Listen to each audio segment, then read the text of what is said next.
عرفان الہی اور محبت باللہ کا والی مرتبہ جس پر رسول کریم صلی اللہ علیہ وسلم دنیا کو قائم کرنا چاہتے تھے، حضرت مرزا بشیر الدین محمود احمد خلیفۃ المسیح ثانی رضی اللہ عنہ فرمودہ 26 اکتوبر 1930 پر موقع جلسہ سیرت النبی صلی اللہ علیہ وسلم قادیان قسط سوم آخری گزشتہ سے پیوستہ۔ پھر کئی دفعہ ایسا ہوتا ہے کہ انسان زندگی بھر دھوکہ میں مبتلا رہتا ہے، مگر موت کے وقت اس پر اصل بات کھل جاتی ہے۔ عام طور پر دیکھا گیا ہے کہ ایسے ملہم جو دماغ کی خرابی کی وجہ سے الہام کا دعویٰ کرتے ہیں، مرنے سے قبل معافی کے خط لکھ دیتے ہیں اور تسلیم کر لیتے ہیں کہ وہ غلطی میں مبتلا تھے۔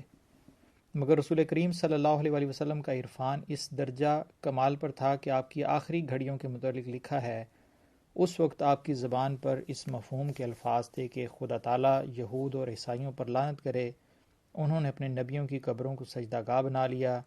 اس موقع سے یہود اور عیسائیوں کا کیا تعلق تھا؟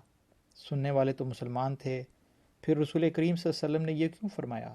اس لیے کہ مسلمان آپ کی قبر کو ایسا نہ بنا لیں، اور اس کا خطرہ اس وجہ سے تھا کہ آپ کو معلوم تھا کہ لوگوں نے مجھ میں خدا کو دیکھا ہے، اور اس بات کا یقین آپ کو آخر وقت میں بھی تھا۔ غرض رسول کریم صلی اللہ علیہ وسلم عرفان الہی کے ایسے اعلیٰ مقام پر پہنچے ہوئے تھے اور اپنے اندر خدا تعالیٰ کا ایسا جلال دیکھتے تھے کہ سمجھتے تھے آپ پر کوئی حملہ نہیں کر سکتا۔ 20 واقعات ایسے پائے جاتے ہیں، مگر اختصار کے لیے انہیں چھوڑتا ہوں۔ اس موقع پر میں یہ بھی بتا دوں کہ ایک قسم کی دلیری کا اظہار سنگ دلی کی وجہ سے بھی بعض لوگوں کر دیا کرتے ہیں۔ ایک ڈاکٹر نے سنایا کہ ایک ذمہ دار کو آپریشن کرنے کے لیے کلوروفارم دینا چاہا تو اس نے کہا اس کی ضرورت نہیں، میں یوں ہی آپریشن کرا لوں گا۔ چنانچہ اس نے بغیر کلوروفارم کے آپریشن کرا لیا۔ تو ایسے لوگ ہوتے ہیں جو تکلیف اور دکھ بآسانی برداشت کر لیتے ہیں، مگر وہ ایسے ہی ہوتے ہیں جن میں رحمت کا مادہ نہیں ہوتا۔ اس بارے میں جب ہم رسول کریم صلی اللہ علیہ وسلم کے متعلق دیکھتے ہیں تو آپ کی طبیعت ایسی معلوم ہوتی ہے کہ چھوٹی چھوٹی باتوں کا آپ کی طبیعت پر بہت بڑا اثر ہوتا تھا۔ حدیثوں میں آتا ہے جب کبھی زور کی آندھی یا بارش آتی تو رسول کریم صلی اللہ علیہ وسلم گھبرا جاتے۔ بس ایک طرف تو رسول کریم صلی اللہ علیہ وسلم اللہ تعالیٰ کے استغنا اور صفات کو دیکھتے تو آپ کے قلب کی نرمی آندھی اور بارش آنے پر بھی ظاہر ہو جاتی، اور دوسری طرف بڑی سے بڑی تکلیف کی بھی کوئی پرواہ نہ کرتے۔ غرض رسول کریم صلی اللہ علیہ وسلم کے دل میں نرمی اور رافت تھی، اور اس کثرت سے تھی کہ معمولی واقعات پر آپ صلی اللہ علیہ وسلم کے آنسو نکلاتے تھے۔ بس آپ نے مصائب اور شدائد کے مقابلے میں جس قوت اور حوصلے کا اظہار کیا، اس کی وجہ قساوت قلبی نہ تھی بلکہ وہ عرفان الہی کا نتیجہ تھا۔ دوسرا درجہ عرفان کا یہ ہوتا ہے کہ کامل ذاتوں میں خدا تعالیٰ کو پہچانا جائے۔ یہ بھی بہت بڑا کام ہے۔ دنیا میں کئی لوگ عارف ہوتے ہیں مگر ان کی پہچان اپنے تک ہی رہ جاتی ہے۔ کامل عارف کی مثال تیز نظر والے کی ہوتی ہے۔ ایک انسان 10 گز پر کوئی چیز دیکھ سکتا ہے، دوسرا 20 گز پر دیکھ سکتا ہے، کوئی 100 گز پر، کوئی 200 گز، اور بعض میل میل دور سے ایک چیز کو پہچان لیتے ہیں۔ ان میں سے کس کے متعلق کہا جا سکتا ہے کہ زیادہ تیز نظر والا ہے؟ اسی کے متعلق جو زیادہ دور سے ایک چیز کو پہچان لیتا ہے۔ خدا تعالیٰ چونکہ مجسم نہیں، اس لیے وہ دوسری چیزوں میں نظر آتا ہے، اور ان چیزوں میں سے ایک کامل انسان ہے۔ اب ہم دیکھتے ہیں خدا تعالیٰ کی ذات جن کامل بندوں میں پوشیدہ ہوتی ہے، ان میں دیکھنے کی رسول کریم صلی اللہ علیہ وسلم کی نظر کیسی تھی۔ دنیا کے جس ملک کے حالات سے واقفیت حاصل کی جائے، اسی کے متعلق معلوم ہوتا ہے کہ وہاں کے لوگ کسی نہ کسی بزرگ کے ماننے والے ہوتے ہیں، مگر وہ اپنے بزرگوں تک ہی ساری بزرگی ختم قرار دے دیتے ہیں۔ ہندوستان کے لوگ اگر حضرت کرشن علیہ السلام، حضرت رام چندر جی کو خدا کا اوتار مانتے ہیں تو ساتھ ہی یہ بھی کہتے ہیں کہ ان کے سوا اور کسی ملک میں کوئی اوتار نہیں ہوا۔ اسی طرح چین، ایران کے لوگ اور یہودی وغیرہ بھی یہی کہتے ہیں کہ صرف ہمارے بزرگ سچے ہیں، باقی سب جھوٹے ہیں۔ اس سے معلوم ہوتا ہے کہ وہ بزرگوں کو دیکھتے تو ہیں مگر قریب والوں کو ہی دیکھ سکتے ہیں۔ ان میں عرفان تو ہے مگر بالکل قریب کی چیز کو دیکھنے کا۔ غرض تمام قوموں کی حالت سے معلوم ہوتا ہے کہ وہ خدا تعالیٰ کو دوسری کامل ذاتوں میں دیکھتی چلی جاتی ہیں، مگر ان کا یہ دیکھنا محدود ہے۔ یا تو وہ بالکل قریب کے بزرگ کو یا اپنے ہی حلقے کے بزرگ کو دیکھتی ہیں، اس سے باہر نہیں دیکھ سکتی۔ لیکن خدا تعالیٰ ساری دنیا کا خدا ہے اور تمام کے تمام انسان اسی کے بندے ہیں، تو ضروری ہے کہ ہر ملک اور ہر قوم میں وہ ظاہر ہوا ہو، اور ہر قوم میں ایسے لوگ پیدا ہوئے ہوں جن میں خدا تعالیٰ نے جلوہ نمائی کی ہو۔ ایک طرف تو یہ بات ہے، اور دوسری طرف یہ ہے کہ جس چیز کو انسان ایک جگہ دیکھ کر پہچان لیتا ہے، اسی قسم کی چیز اگر دوسری جگہ ہو تو اسے بھی پہچان سکتا ہے۔ اگر کوئی شخص ملیح آباد میں آم کو دیکھ کر اسے پہچان لیتا ہے تو وہ کابل میں آم کو دیکھ کر بھی پہچان لے گا، اور ایران میں بھی۔ لیکن اگر کسی کے سامنے انگلستان میں آم رکھا جائے اور وہ کہے یہ آم نہیں ہے، تو کون کہے گا کہ اس شخص کو آم کی پہچان ہے؟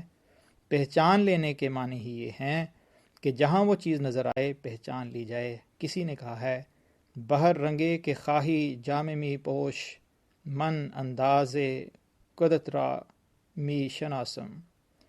اپنے معشوق سے کہتا ہے تم کسی قسم کے بھی کپڑے پہن لو، میری نظر سے تم چھپ نہیں سکتے، مجھے تمہارے قد کا اندازہ ہے، اس لیے میں تمہیں ہر قسم کے کپڑوں میں پہچان لیتا ہوں۔ جب ایک مجازی عاشق اپنے معشوق کی محبت میں اتنی ترقی کر جاتا ہے اور معشوق کے قد کا اندازہ ایسا صحیح طور پر لگا لیتا ہے کہ ایک بال بھر بھی فرق نہیں آنے دیتا، تو کس طرح ممکن ہے کہ ایک حقیقی عاشق اپنے معشوق کو جہاں دیکھے نہ پہچان لے؟ غرض عرفان کا دوسرا درجہ یہ ہے کہ عارف جہاں بھی خدا تعالیٰ کا جلوہ دیکھے پہچان لے۔ یہ کیا پہچان ہوئی کہ اگر خدا کو اللہ کہا جائے تو پہچان لے، لیکن کوئی گاڈ یا پرمیشر کہے تو نہ پہچانے۔ حقیقی عرفان یہی ہے کہ کسی نام، کسی شکل اور کسی لباس میں وہ چیز ہو تو اسے پہچان لیا جائے۔ خدا تعالیٰ کا حسن، اس کا جلال اور اس کے کرشمے ہر گوشے اور ہر حصہ دنیا میں نظر آنے چاہیے۔ اس بات کو مد نظر رکھ کر ہم ہندوستان میں دیکھتے ہیں تو پرانے زمانے میں یہ نظارہ نظر آتا ہے کہ ایک انسان جس کے متعلق کہا جاتا ہے کہ سیاہ فام تھا، سیاہ فام ہو اس سے ہمیں کیا؟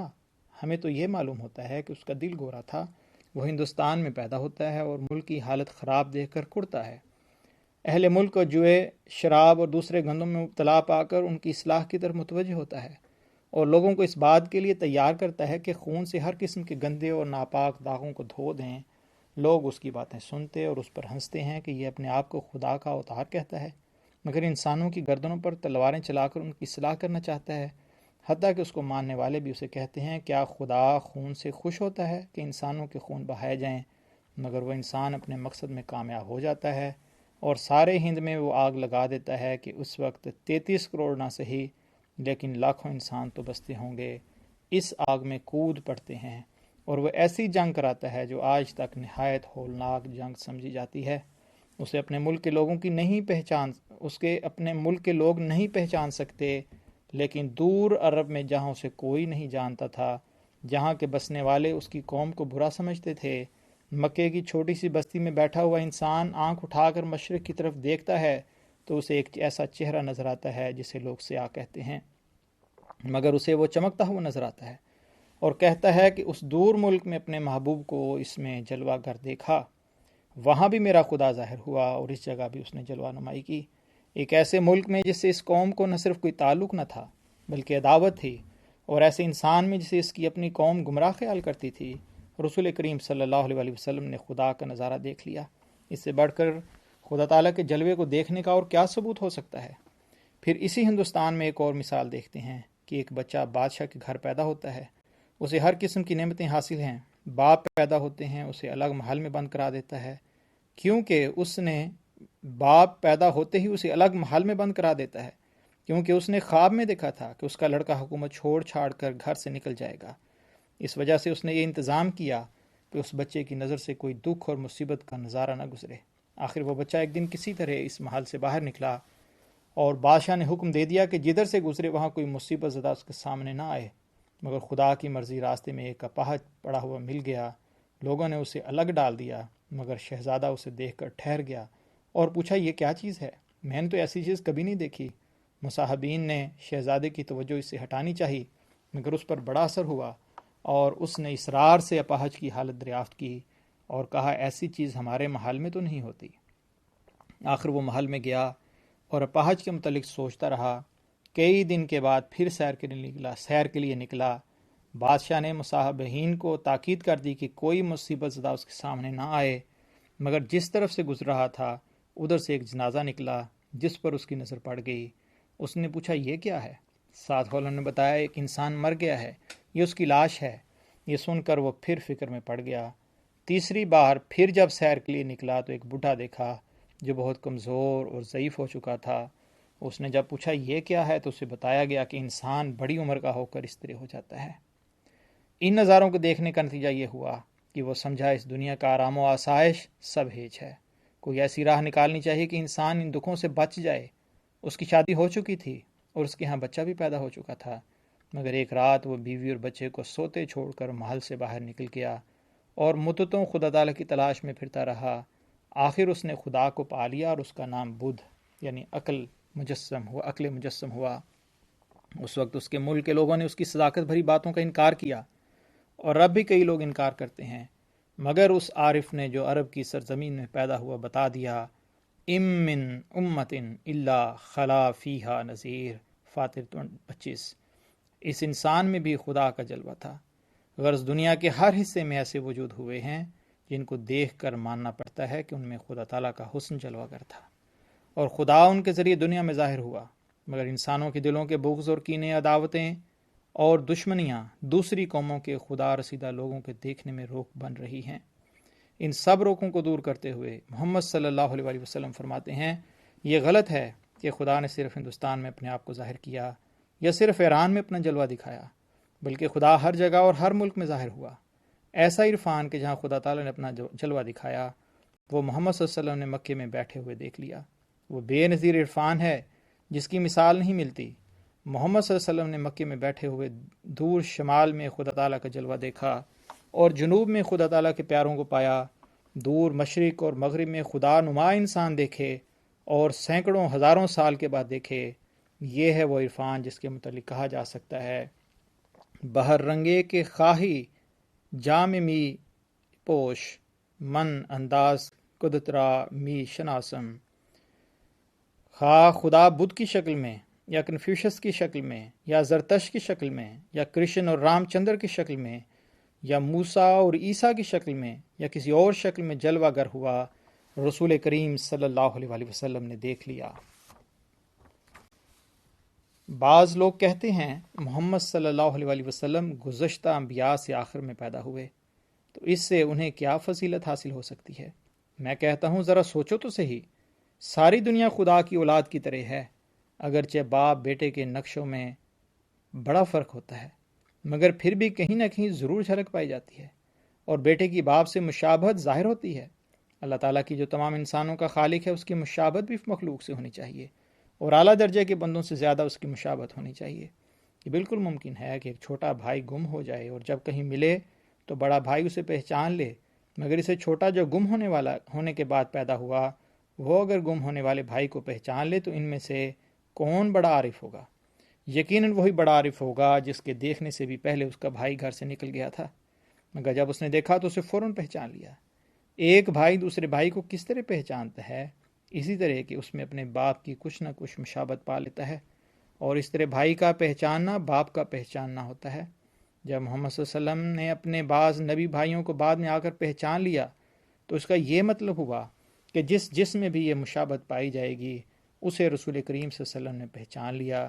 اس میں صرف محمد صلی اللہ علیہ وسلم ہی مخصوص ہیں، اور انبیاء نے اپنے اندر خدا تعالیٰ کو پہچانا، مگر رسول کریم صلی اللہ علیہ وسلم نے اپنے ہی اندر خدا تعالیٰ کو نہ پہچانا بلکہ دوسروں میں بھی پہچانا، اور اپنے زمانے سے بہت عرصہ قبل آنے والوں میں پہچانا۔ اس سے بڑھ کر عارف اور کون ہو سکتا ہے؟ کیونکہ نماز مغرب کا وقت ہو گیا ہے، اس لیے اسی پر ختم کرتا ہوں۔ ذکر حبیب جتنا بھی ہو حبیب ہی ہوتا ہے۔ اب میں دعا کرتا ہوں کہ محمد صلی اللہ علیہ وسلم میں ہو کر ہم بھی دنیا میں صلح اور امن قائم کر سکیں، اور جس طرح رسول کریم صلی اللہ علیہ وسلم نے ہر چیز میں خدا تعالیٰ کو دیکھا اسی طرح ہم بھی ہر چیز میں خدا کو دیکھیں اور پہچان لیں۔ الفضل، 11 نومبر 1930۔